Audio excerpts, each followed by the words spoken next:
showtime.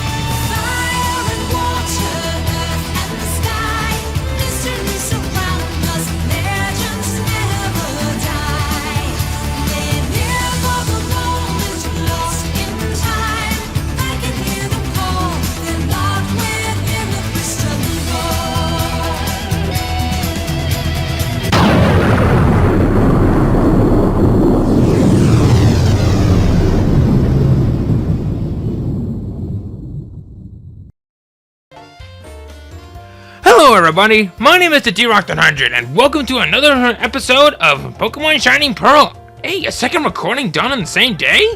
Yeesh, what's been going on with me? I don't want to talk about that.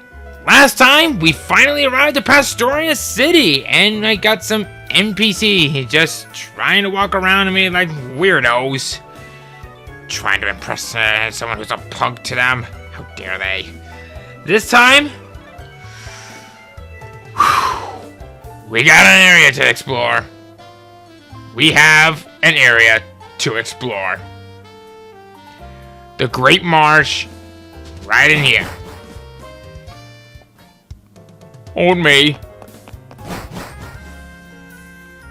Alright, tell me I'm not imagining this. The Great Marsh's Pokemon seem to be different from the ones yesterday. There are shuttle trains in the marsh called quick trains. You should take those if you're going to a deeper area in the marsh. When you're walking on the bar, you sometimes sink right in. I get so flustered trying to get out. I have no luck catching anything.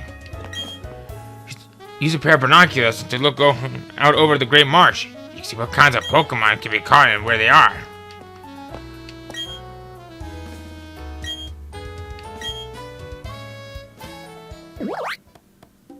Aha. Got a B-barrel right there. We have a happy Pokemon.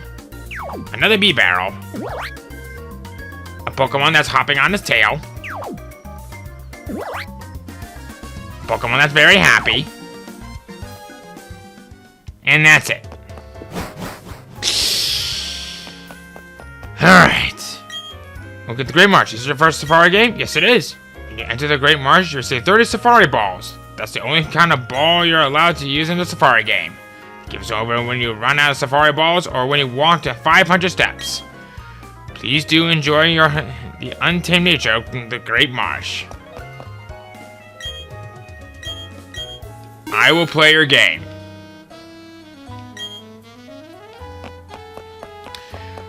We have new Pokemon for us to talk about. 13 Pokemon to be more precise. I am building up my gut. I am ready to trip over my words a lot, like I haven't done that already.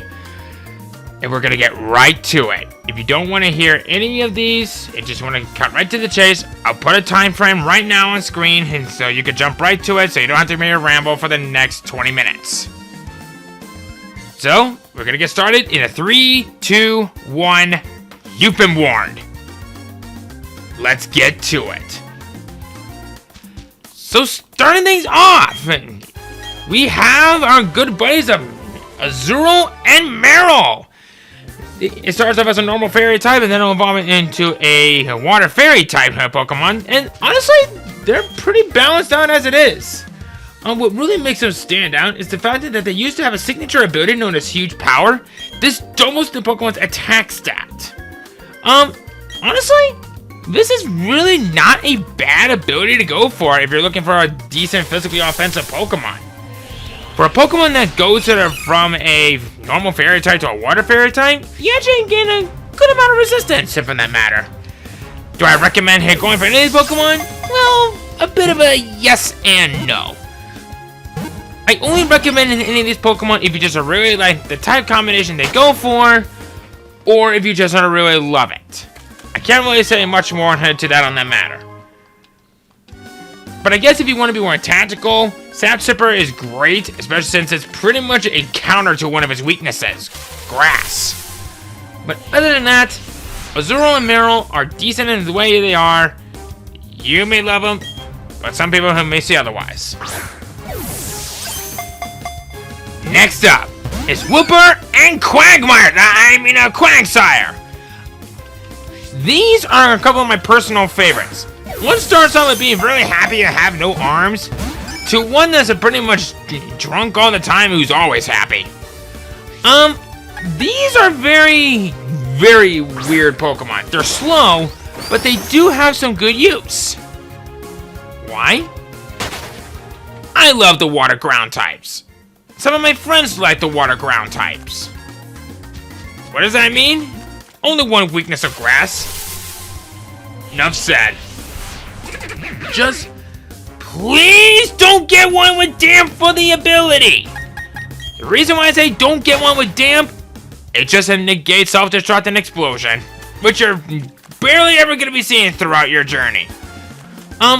Water Absorb is probably going to be the one to go for, and Unaware is decent, I guess.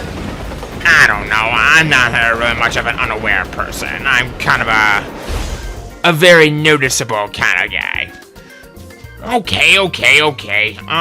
In all seriousness, these are very good Pokemon. They're very slow, but they do serve some pretty good purpose if you know how to use them.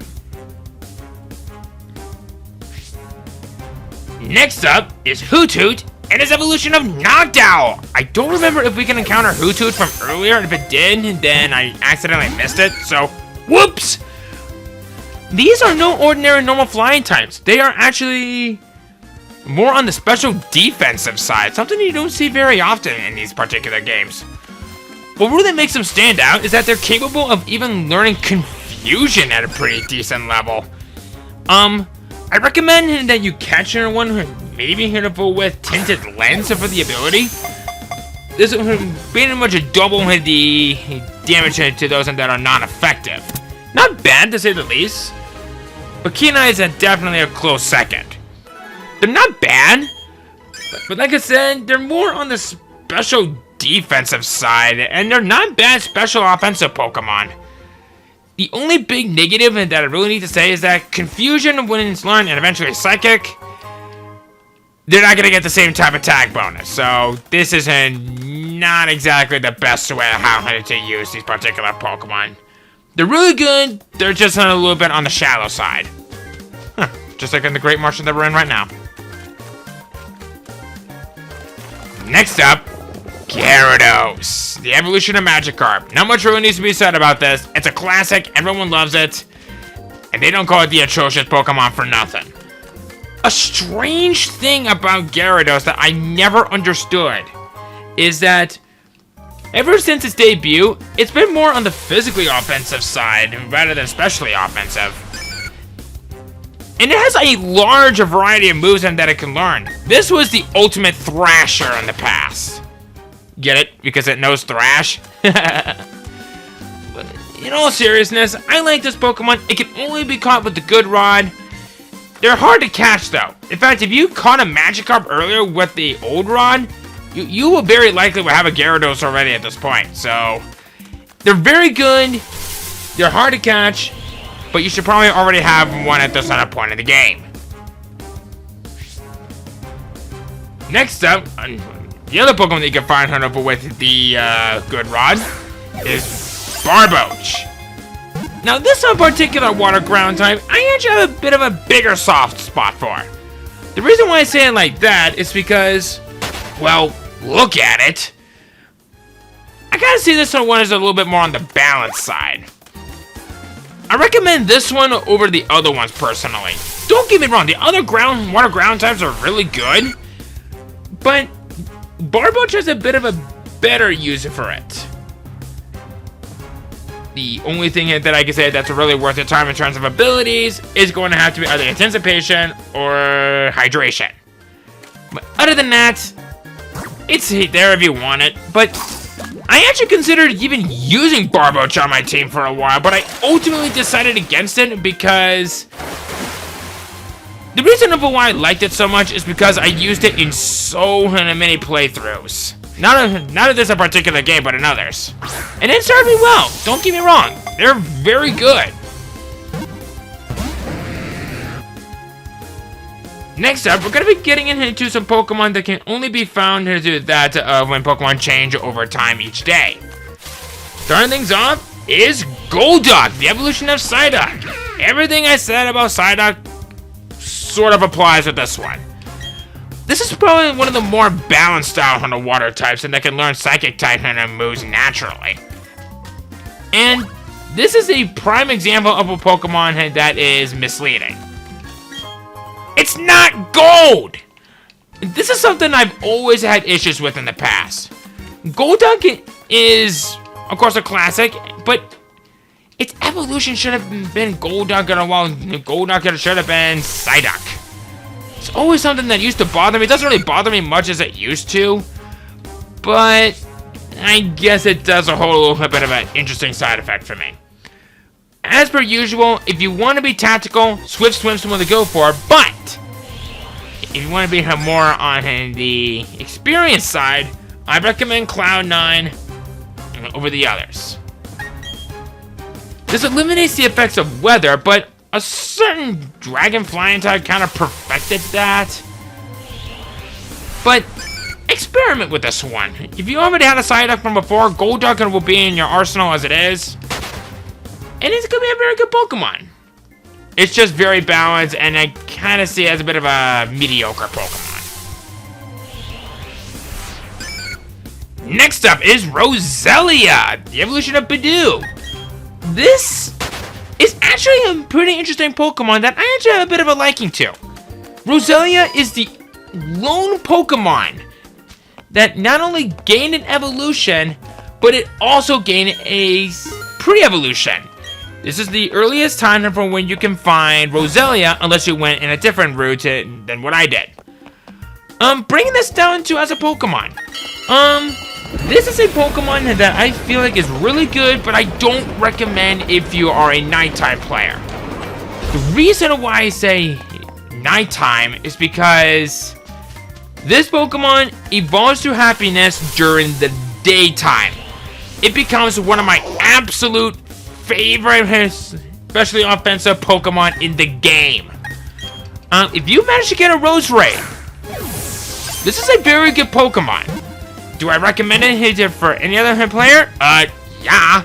If you're willing to take some time to level it up and have it be happy. You got the massage.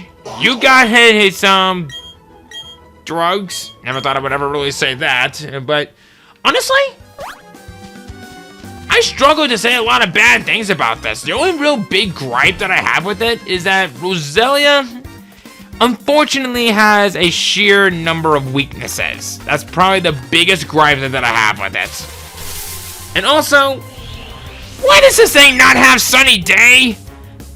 And I guess in this case, Chlorophyll? Seriously, this would have been one of the great special sweepers if done correctly, because with base 65 and with Chlorophyll and Sunny Day, you're gonna see a very fast Pokemon if you know how to use it correctly. And I love it. On the more disgusting side, Skorupi. This is one of my personal favorites from Gen 4. Why? Skorupi may start off as a poison bug type, but give it a little bit of some time, it will evolve into a poison dark type, meaning that it will have only one weakness, ground. This is a Pokemon that I really recommend to pretty much anyone. This is a Pokemon that I consider to be one of the more balanced out Pokemon, but very awkward to use. In fact, once you evolve it, you might want to take a look at some of the moves that it can learn through tutoring. You'll be surprised at what kind of moves that thing can learn. I mean, with Fell Stinger, Poison Fang, you name it.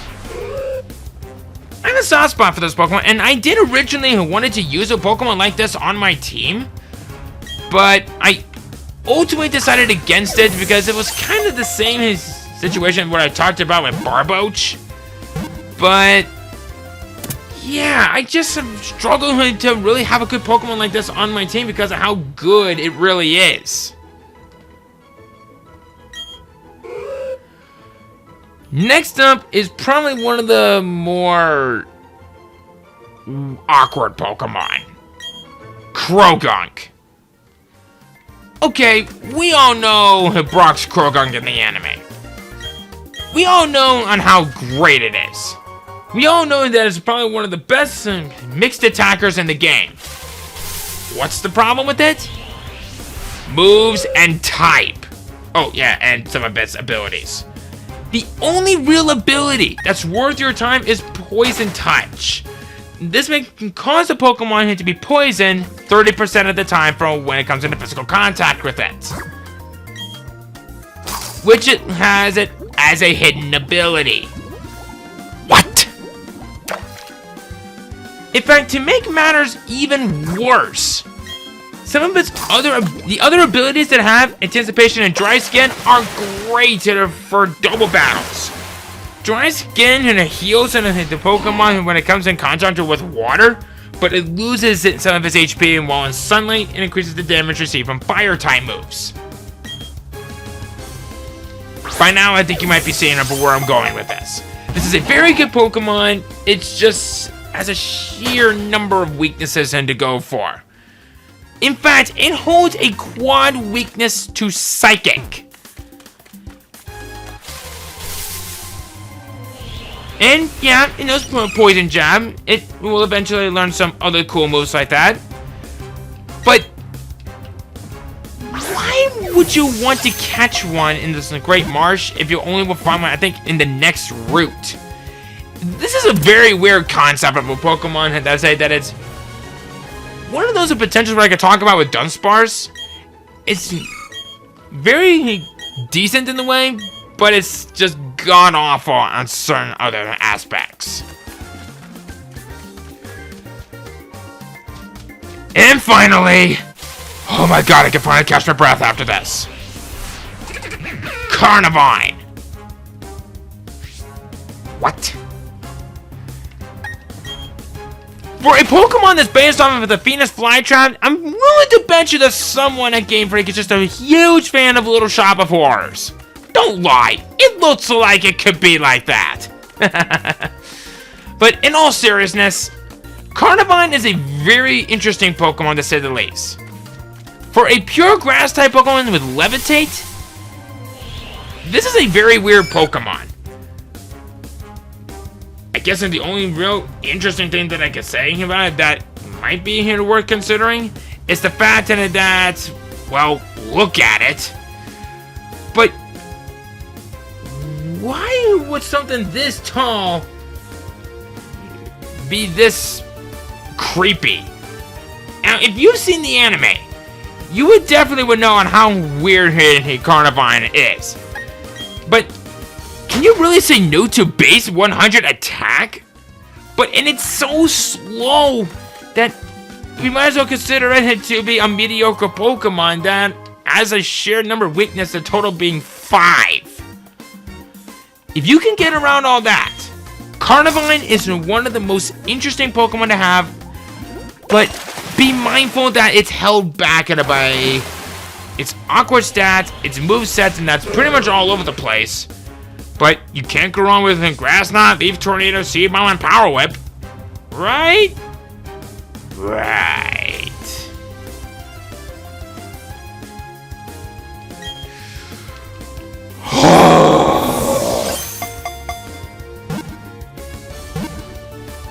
You know, I'm actually kind of proud of myself on this because this actually lasted quicker than I anticipated. So, I guess I could surprise even myself. Hurdy.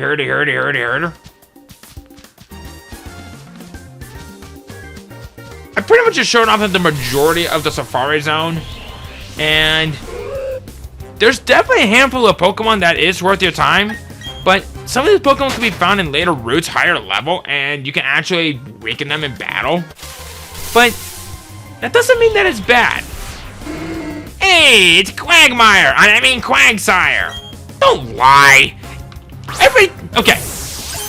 Back when I played Crystal, and when I used Quagsire, I immediately had thought of Quagmire from Family Guy. Because the best thing that I can describe about him is drunk happy. Giggity. Okay. I'm so sorry that I gave you so much hate. Okay. Before we leave. I think it was this guy. Yeah, that guy. He actually gave us a very, very much needed TM, Defog. Believe it or not, this is a move that... Oh, crap. I meant to say yes. Thank you. This was meant to be... Oh, God, what was I thinking of? I kind of lost my train of thought. Damn it! Cursing you, Safari Zone bitches. I don't know. I can't really say anything that's gonna be remotely worth it. Oh, right, Defog. That is a move, and that's gonna be useful for a couple of dungeons and routes, and then we're gonna be seeing later on in the game. You want to do that? Okay. So now that we're finally calming down,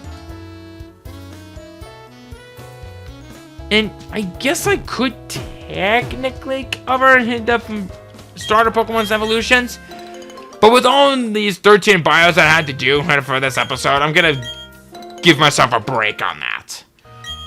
Don't worry, they'll have their chance to shine soon enough.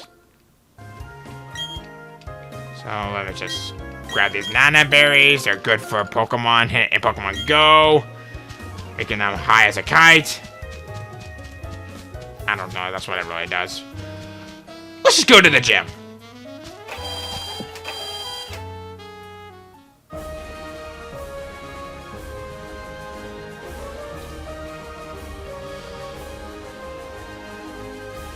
Yeah, I say we're ready. The gym did awake. Crash Awake is a master of water-type Pokemon. Let's see if you got guts if you try to face down water-types and fire ground-type Pokemon. But that part I'll leave up to you. Go and have some good battles. I will. And unfortunately for me, we have some required fights. But if you're like me, who wants to try to get through this game peacefully, we gotta take care of these trainer battles so we can get a Pokemon as higher level as we can, and they'll come in handy soon enough.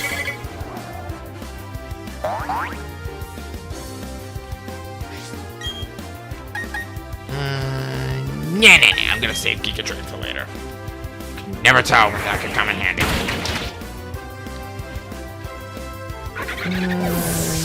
Yeah.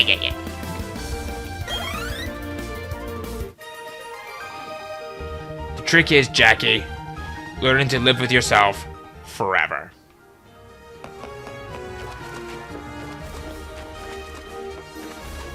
Let's see here. Here. Have a mastery of something. So far, a majority of these trainers are going to have only one Pokemon, which will be very much helpful. Stop giving me that smirk on your face, it's creepy.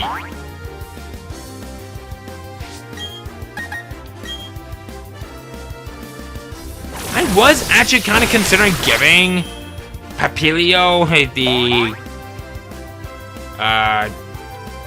the big root. But I guess it would make up for not having the same type of attack bonus, but I'll tell you one thing. Papilio's gonna be a big star in this place, as well as Luxray. Because it's a good thing I had Luxray after all, eh? You know what? Let's kind of mix it up a little bit.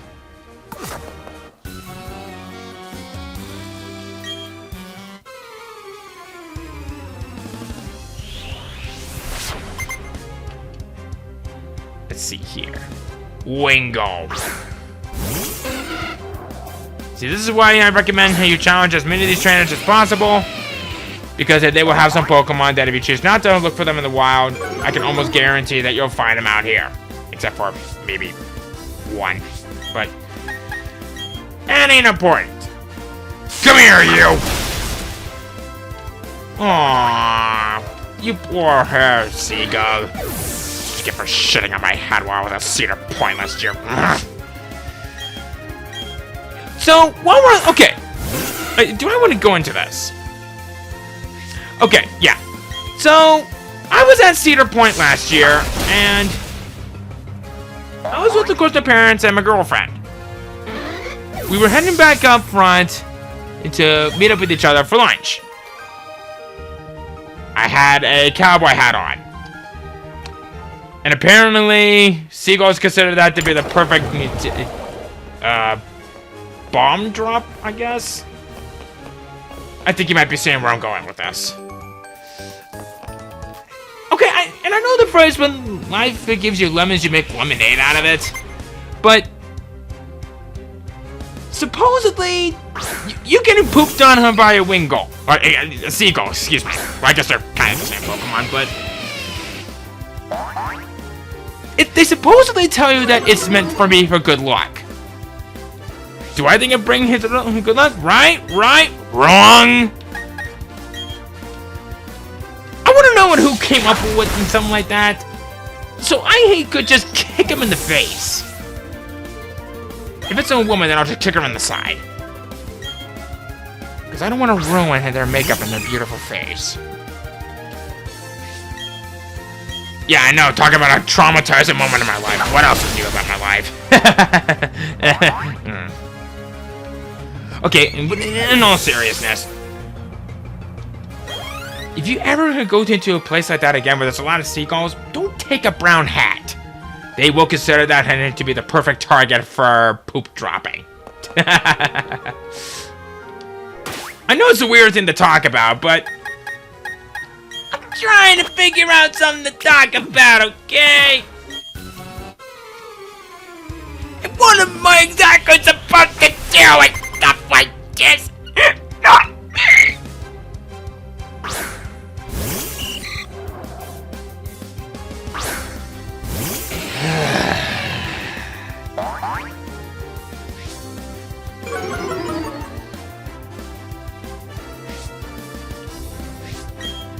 Go for a Volt Switch, I guess. Yep!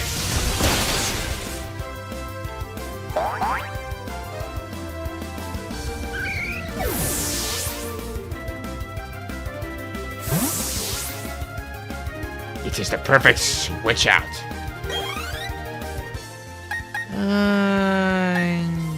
You know what? Screw it. Let's have a little fun.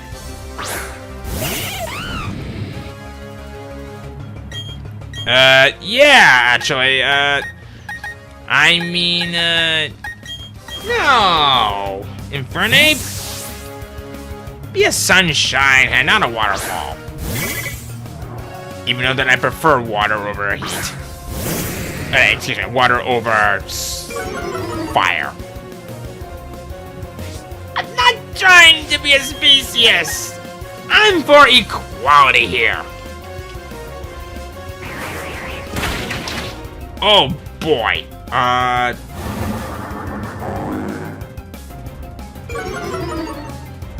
Doing that face, it kind of reminds me of Freddy Krueger.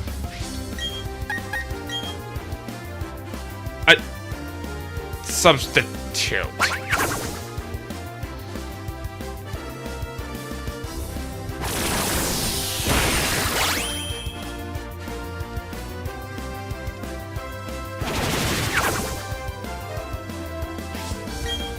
I should have thought that one through there, buddy boy. Seriously, that base reminds me... It has to look like Freddy Krueger. Come on!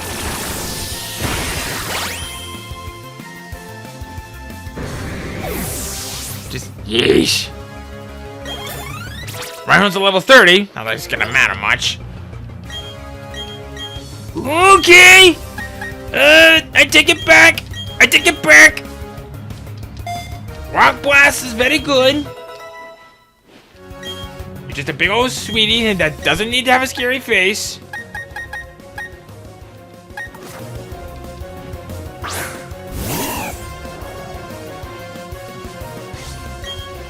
I'm actually kind of surprised on how... Ah, there it is.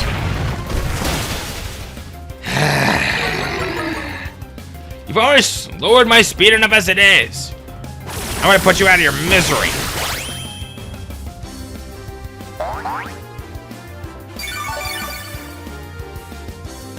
Not fully healed, but it's okay.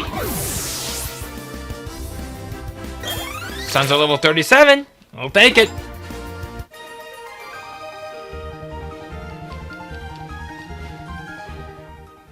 Alright. Not much further now. I believe we want to come this way. Yes.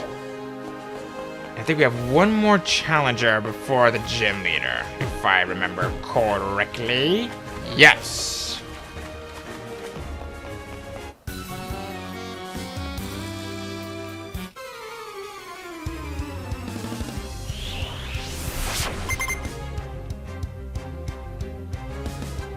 You got a Shellos, eh?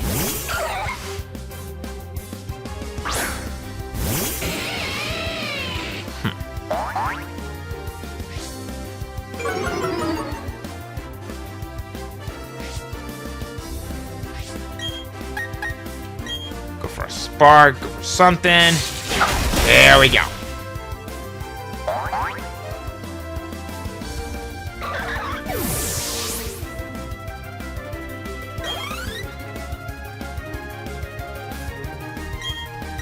Got a Wingo on you. Okay. You know what? Let's have a little fun. Rhyhorn, even though you're not going to be seeing much of throughout this Let's Play, let's put you to some good use. Sure, you might be slower than that Wingo, but it's the principle of the matter, right?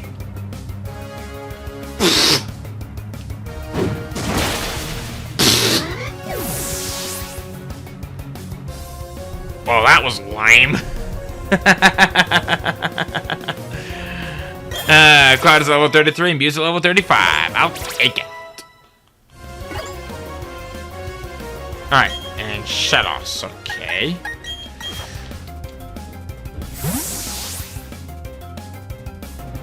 Let's see what we can do. So, we got both versions of Shellos. Let's give you a taste of every single one of my limbs! Worth it!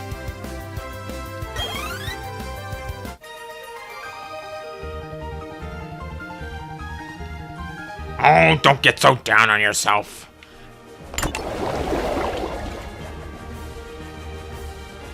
Alright. So, we have reached our opponent.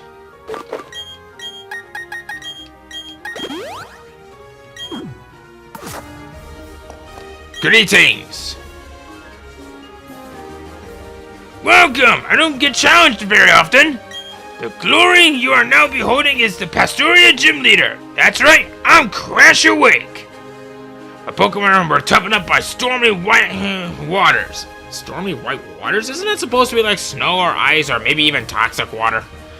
They'll take everything you can throw at them and then pull you under.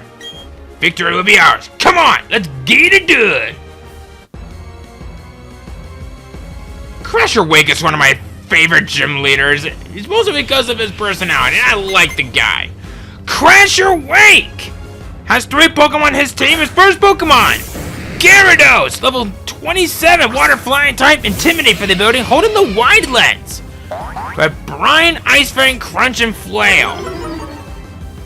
Honestly, not a bad Gyarados. Many people consider this to be one of the tougher bosses in the game, but if you have an electric type like me for this very scenario, you're good. One shot.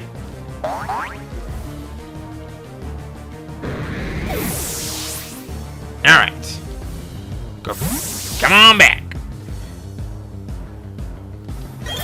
Luxor's to level 36. Take that. I guess just for the fun of it. Why not?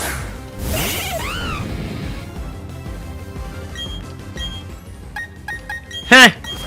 Kidding. Quagsire's up next. Level 27. Water ground type using the Damp for the ability. Holding the Damp Rock with Rain Dance, Haze, Mudshot, and Scald. His main purpose is to summon up a rainstorm and give that boost into that of Scald and pretty much just wither us down, because that ability that it has on a full with Scald essentially burn us. But I ain't giving you the chance to shine on that, my dear boy.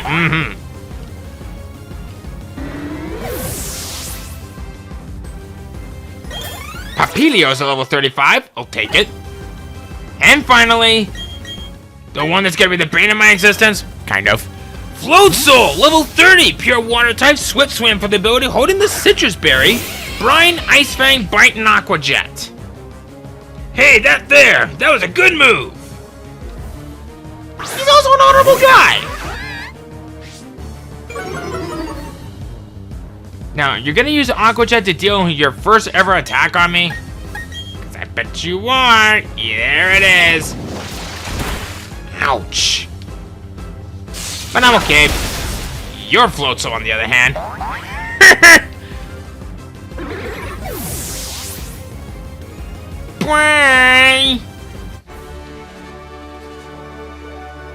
Whoa! It's gone and ended! How will I say this? I want more! I wanted to battle a lot more! Yeah, you only did one attack on me, but it'll be another time. Seems the Undertow pulled me under, but I had a great time battling with you. You've earned this.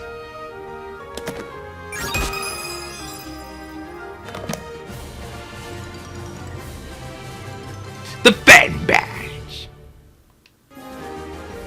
Use the Fen Badge, use a hidden move Defog from your Pokédex. These are a special reward for being in recognition of your team's power. TM55, I believe that contains gold? Brine, never mind.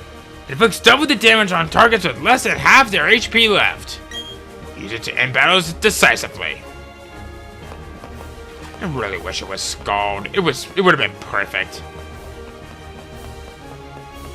Well, we got a lot done today. We got a lot of things done today. So, I guess with that said and done,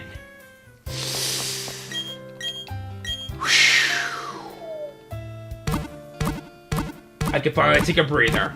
We're ending things off right here. We covered the Great Marsh, we tackled the gym, we got our next objective, kind of. I say we have another route for us to explore, and then we'll call quits for here, alright? So next time on Pokemon Shining Pearl, we head west and see what kind of Pokemon and routes we can find out there, if there is anything that's new to us in the way. Maybe we'll find something nice along the way. See you guys then.